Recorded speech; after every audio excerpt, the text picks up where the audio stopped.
The next presentation is from Maestro Macdonald, who is based in the Scottish borders. And so we will now hear from Maestro Macdonald. Hello and welcome to Macdonald Armouries right here in the Scottish borders. It really is a privilege and an honour to be asked to present as part of the Association for Historical Fencing's Grand Assault event. And I've been asked today to present on a very particular topic and one very close to my own heart and fencing career, that specifically about the single stick itself. So I want to cover something about the history of it and its different uses in martial training over time as well. So let's get down to tacks with it. So we're specifically going to look at the single stick with its basket hilted form here, which of course was the training tool originally for the basket hilted sword. But of course the single stick has a much more ancient origin story than that, as wooden training weapons have been evidenced in ancient culture, certainly as far back as the Roman period. So in the early centuries AD, of course steel swords and swordsmanship swordsmen were using wooden training weapons. Now, no great surprise there, and I have absolutely no doubt, even though we've not got the records of it from the Bronze Age, that Bronze Age swordsmen would have been using sticks simply as training tools in that sense. So it can be said that the single stick has probably one of the longest lineages in martial training in the world in that way. But we're going to look, as I say, at the basket hilted form, which of course it was the principal training tool for the basket hilted sword. Now, what does the single stick have to be in the first place to be a good tool for that? Well, the blade, like a good sword, is the most important element, and it has to be of the right dimensions, it has to be of the right form, and it has to be of the right material. And this is crucial when it comes to making a good single stick today, because in making them today we have to make them just as they made them historically as well, from same materials. There have been a lot of compromises, I would say, in recent history, and recent dare I say it, historical fencing history, in reproducing training tools even, so I will address that as well. Now, in essence, the single stick in the basket hilt form is very simple. It is a blade of a length replicating exactly what you would expect for the steel sword itself, and the basket, very simple, of either wicker or leather construction. These are hilts that have to be manufactured quite cheaply, quite efficiently, but resilient enough to take a fair amount of pounding and cutting at the user's wrist, knuckles, hand area. So these are the two materials that come into play in doing that. Now, this form of wicker, the European willow, is used for the wicker baskets in itself. It's extremely strong and resilient. It can take incredible abuse and survive very well. You probably wouldn't see it if I were to do it, but if I was to place this basket on the ground, I could stand on it with my full weight and it would support that. So it's incredibly strong when you weave it into a tight structure like this. So let's have a look a little specifically at the basket itself. The basket itself, ideally, your diameter here has to be about 6 inches to accommodate both types of grips you would expect, your hammer grip or your full thumb on back grip like this. Now, one wee aspect worth noting is that your holes here have to be offset, so this is slightly further down the basket than this one. This one sits slightly closer to the edge, and the reason for that is very simple. You put the point through the hole nearest the edge first, and that means you've got minimal interruption of your wrist when you're manipulating and manoeuvring the blade in all directions as it reproduces the steel basket. And you have a little bit of back protection here that really emulates the back protection you would have to guard your wrist more than anything on the steel sword.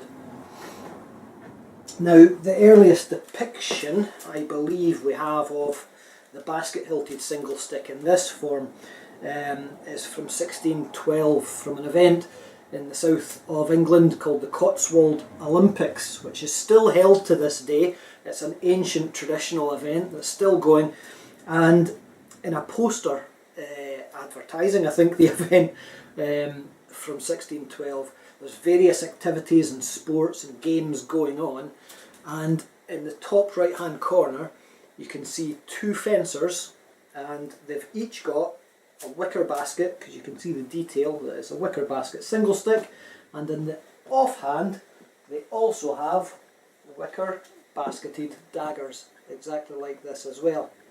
And I think this is the earliest depictions that we have of the basket-hilted single stick. So early 17th century, but of course there would have been wicker baskets like this and leather baskets, no doubt, throughout the 16th century, when the basket hilt was around.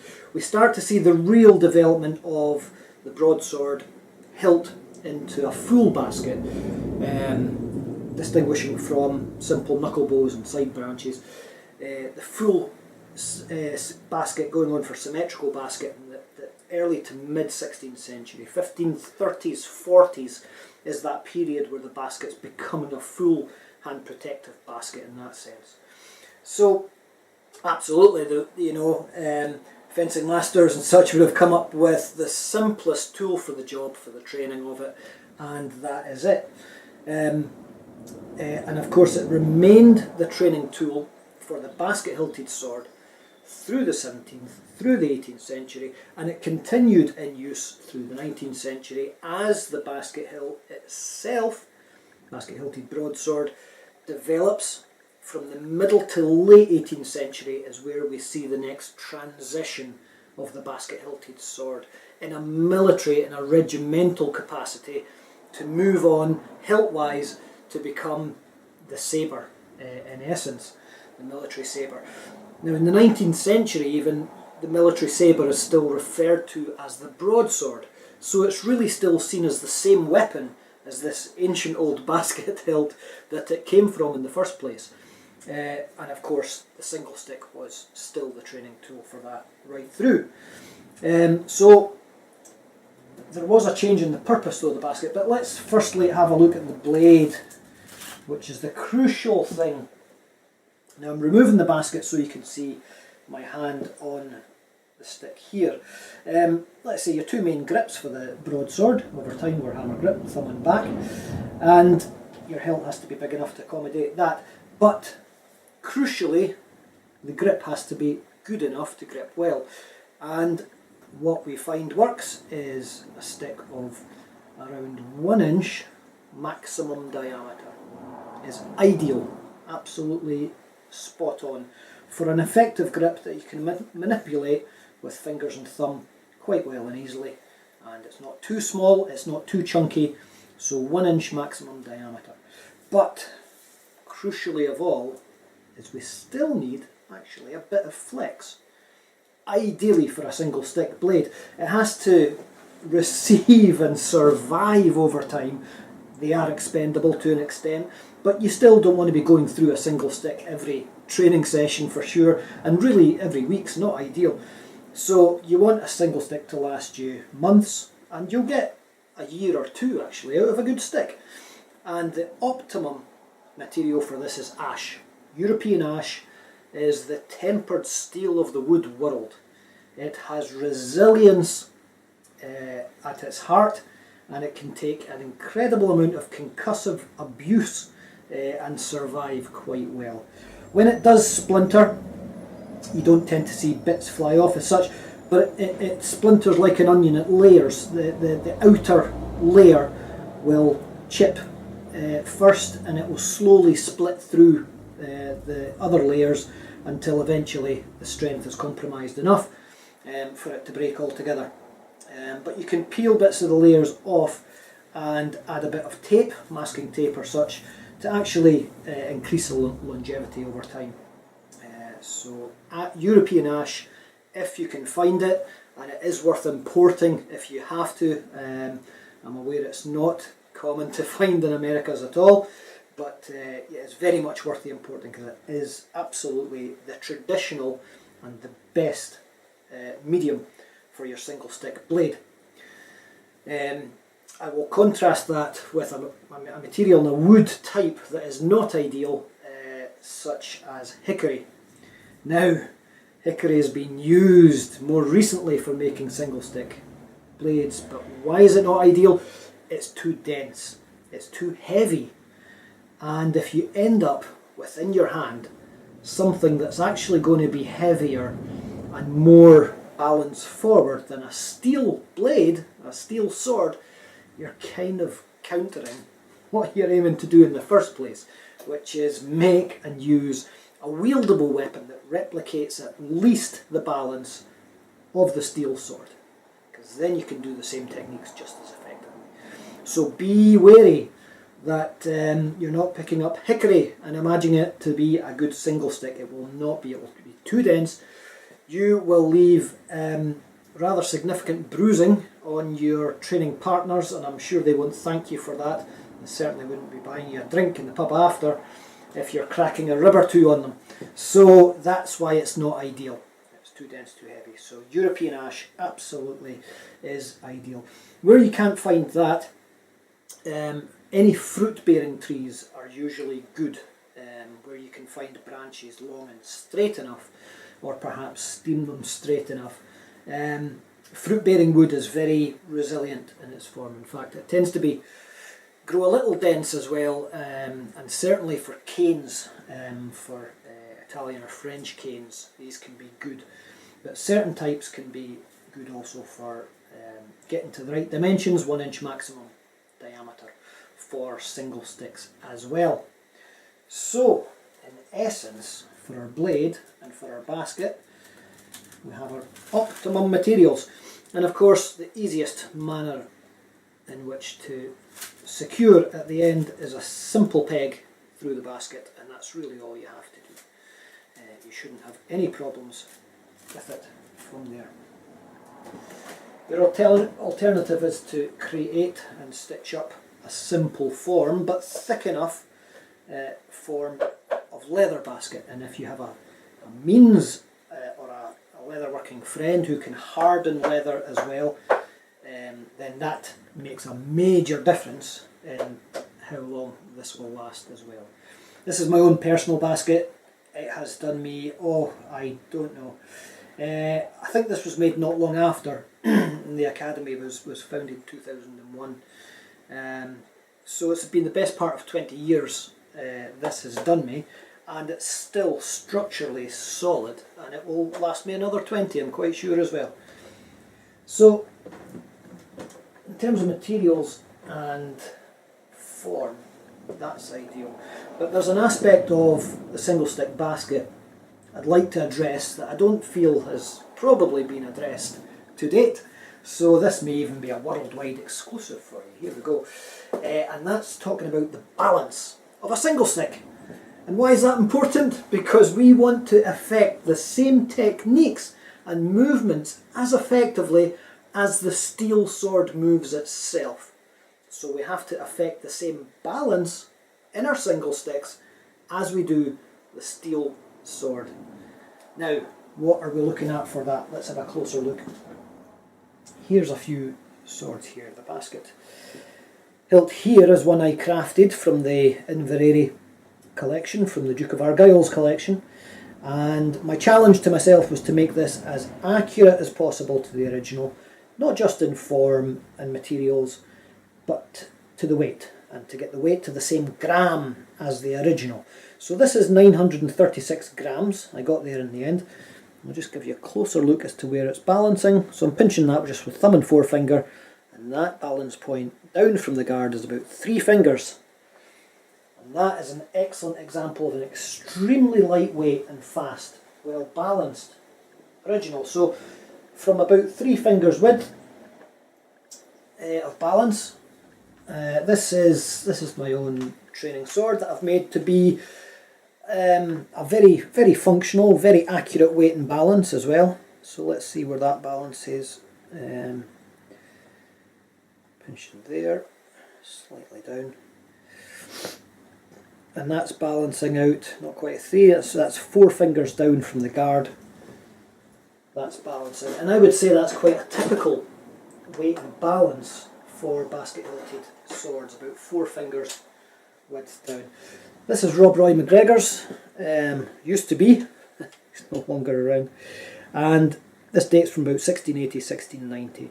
It is on the heavier end of a basket, so we've got a good weight range of light, medium and heavy weight baskets. So it weighs 2.8 pounds in all, and if we find the balance point, it should be about here, and we're finding that's about 5 fingers width down from the guard. On the heavier end, but still well balanced with a good pommel on the other side, so she still moves quite nimbly. So 3, 4 and 5 fingers on a essentially light, medium and heavier weight basket. So what do we have an approximation right here with the leather basket, and if we look in close and do the same little simple balance test. Now she's balancing 3 to 4, 3.5 fingers down there, so that for me is quite acceptable and spot on. And here with the wicker basket of course being a little bit lighter than the leather basket, it's a bit denser, but of course you have slight differences across the weights of sticks as well. So what do we have here? There she balances, and there she's sitting about 5 fingers down. So again, acceptable, and within what we can expect of the balance of a good steel basket sword. Now this is crucial, really. The balance in this sense is more important because we're compromising the weight, and that we're using a lighter training tool than the sword. Not much. A good single stick should be half to 2/3, I would suggest, of the weight overall of a good broadsword, and around that halfway mark is probably ideal. So it's even more important that your balance point is the same, so that in the hand the blade moves exactly as you would expect it to move. So when you pick up the steel blade, there's no difference in the movement. You've only got a little additional weight to deal with and control your hand movement with. That's it. So that is, I would say one of the most important aspects of a good single stick. Not just the right materials, but I think if you get the right materials together, then you'll find that the balance is there. It naturally works out that way. So throughout the 16th, the 17th, the 18th century, we have the single stick being used as the optimum, the ideal and perfect lightweight and expendable training tool for the basket-hilted sword. Moving through, as the sword moves and develops to become the military sabre, and then military sabre being taught in a regimental sense, the single stick is still that weapon that is used. The swordsmanship in the military schools, though, being a little bit simpler. You're teaching a room full of squaddies, they've all got a limited attention span, but you're teaching in a military style, a disciplined manner of perhaps a numbered system, or shouting orders for the defences, for the attacks and so on, and building the sequences up with your room. And we do see the single stick in itself becoming a martial tool and a martial weapon in itself. Now this is in the sporting form of single stick, and it looks as though we start to see that derive in the early to mid 19th century, and this is what becomes known as cudgelling in its own right. Now cudgelling is a term that crosses a couple of stick weapon forms. It is applicable to the shillelagh, the Irish stick, bata. It is applicable still to, and it's used to describe the single stick as well. And your cudgelling form of single stick with your sporting form of play that you would find at English country fairs. And at those fairs you'd find a raised stage with your open challenges being given. Those challenges being given at pugilism, bare knuckle boxing, at wrestling, and at swordsmanship. But to keep things a bit cleaner for a family audience, the open displays you would find in the 18th century of sporting swordsmanship and challenges such as Donald MacBain entered into the fray with James Figg and the likes, and many of the famous names in that day. Bloodshed was quite common actually on the stage with these swords. So perhaps this was seen as a cleaner way in which to still have a manly contest in a way, and a manly challenge, but without losing as much blood at least. And so single sticks were used with head-only target area. And we see different rules applied in different counties in England as to what scored as a hit and what won about that way. The head was the only target, and we're talking about from the temples up to the top of the head, the crown of the head in this sense. You weren't aiming to break the jaws or so on. That's considered a bit unsporting. And you would each take to your guard position, where footwork generally wasn't allowed. This was seen as a manly trial of skill, martial ability, and so you had to stand your ground. In some places you could lose altogether for moving your feet backwards at least. So some places you stood actually toe to toe, the advanced toes being toe to toe. So you'd move the body back and forward a little more that way with that style. In others you're facing each other more or less square on, and you'd both take initially to a high guard, such as a hanging guard with blades crossed. And from then, when the signal was given, I can't do the full movements here, I've got a rather low ceiling, but you would be giving full and rapid forceful moulinets to defend yourself and throw solid cuts and strikes at your opponent. Now, distracting blows were a good tactic actually, because you might break or fracture a rib in doing that, but you're not breaking the man altogether. So giving a solid strike at a boy's ribs to get his guard and his blade down, to follow up with a cracker to the head, was a good technique. And also striking the ulnar, the funny bone, on the elbow, again to get the reaction of shifting that guard position to open the head up. It's a tremendous sporting activity, martial endeavour, and of course you can play this with masks on and elbow protection and crack on with it, and it's quite a vigorous fencing exercise, and it does promote a good deal of skill as well, because it is a very limited target area that you're aiming to, and to defend and throw full powerful moulinets with it, consistently, while preserving your energy so your arm is not tiring, is quite an effort. So I can highly recommend cudgelling and head-only single stick today, for the same reasons they would have promoted it back then too. So when do we see this appear again?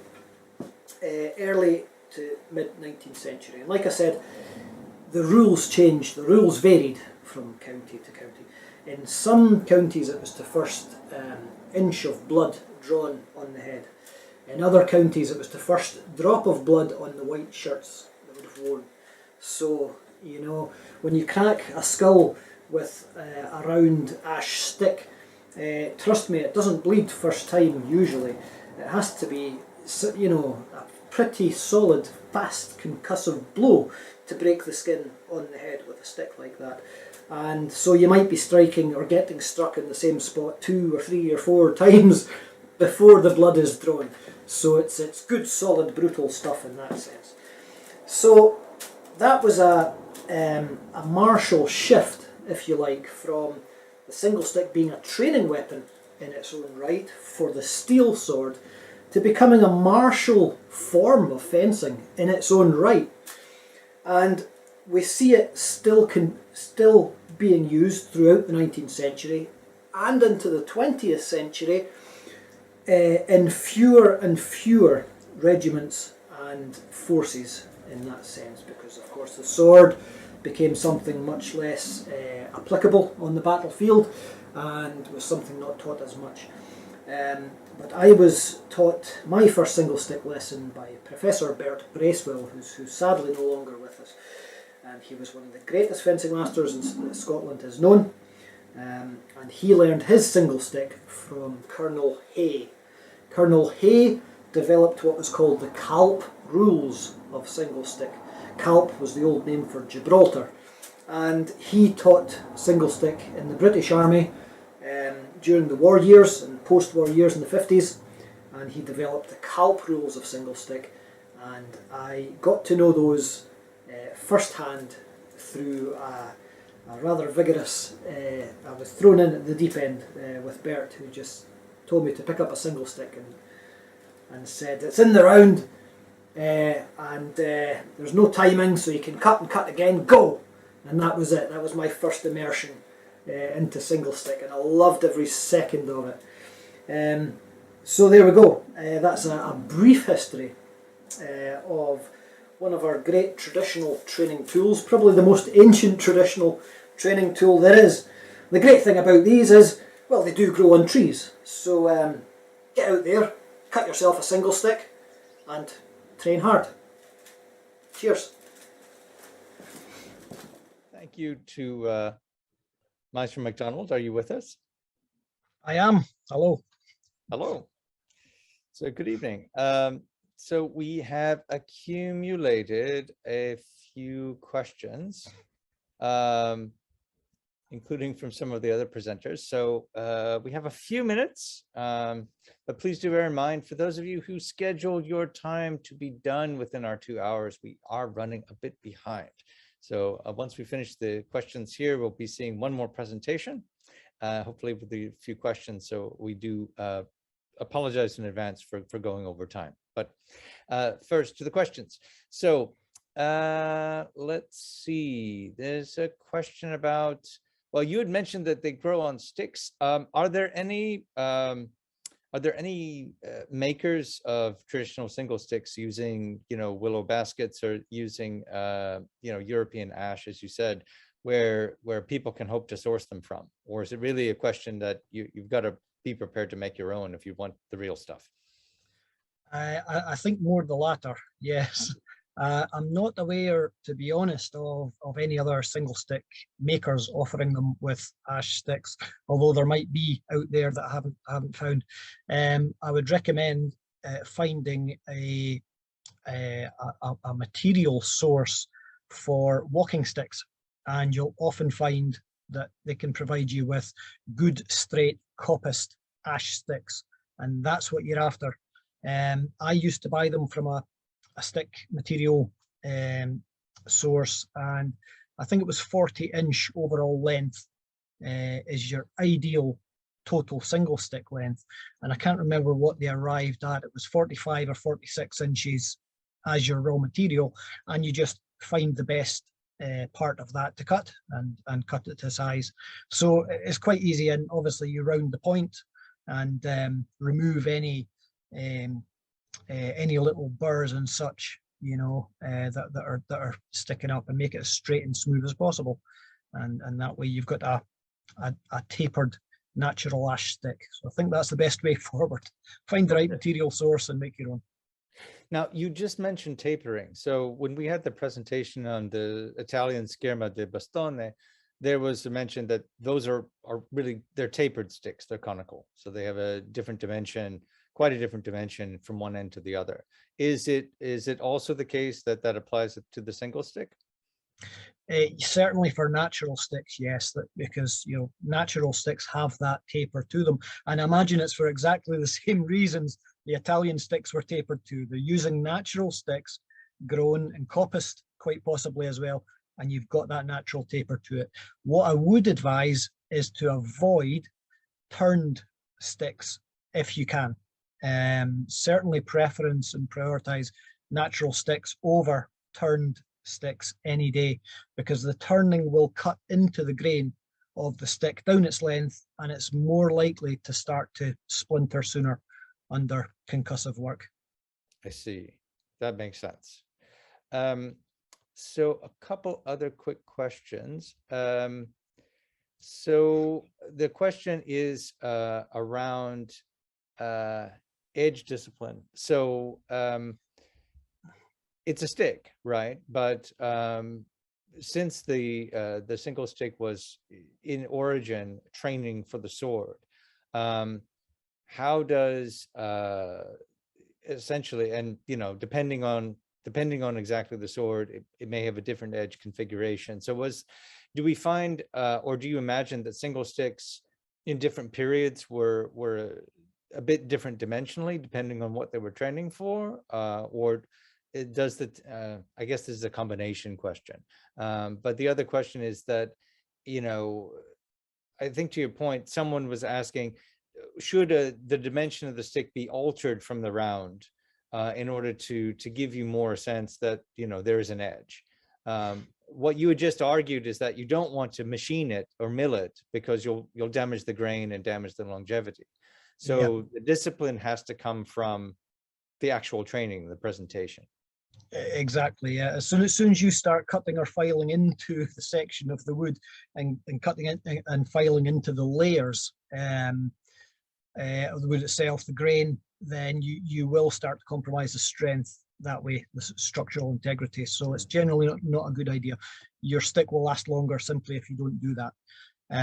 Your edge alignment and precision should come first, exactly as you suggested, from your form.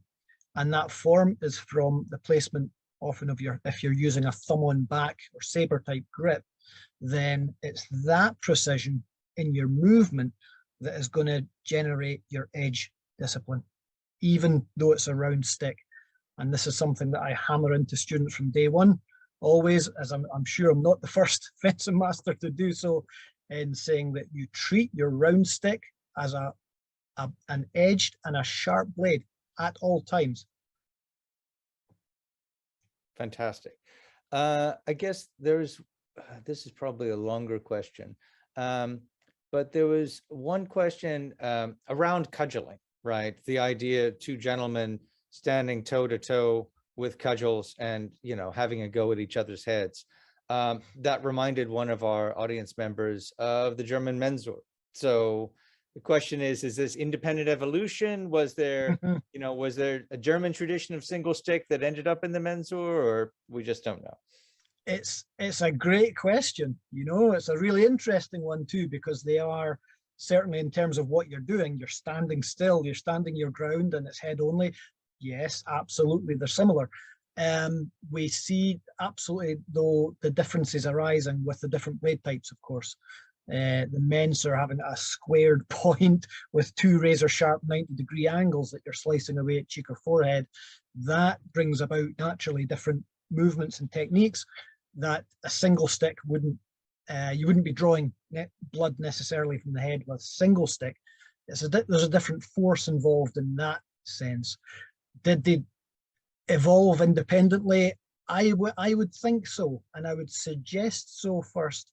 That's without any form of evidence to back me up on that, but I think they developed separately. I do have an idea of an origin story, given the period the single stick head only appears and the other context that single sticks were used in at the time, and that they were used for training military saber.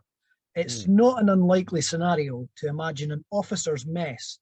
An officer's messes after dinner and after the ports can get very messy, I assure you, in that sense that, martial games are usual and usually happen at these events. So, there's a couple of single sticks in the corner, boys. Let's have a match. We've not got much room to play with. Stand your ground, head only, first to bleed.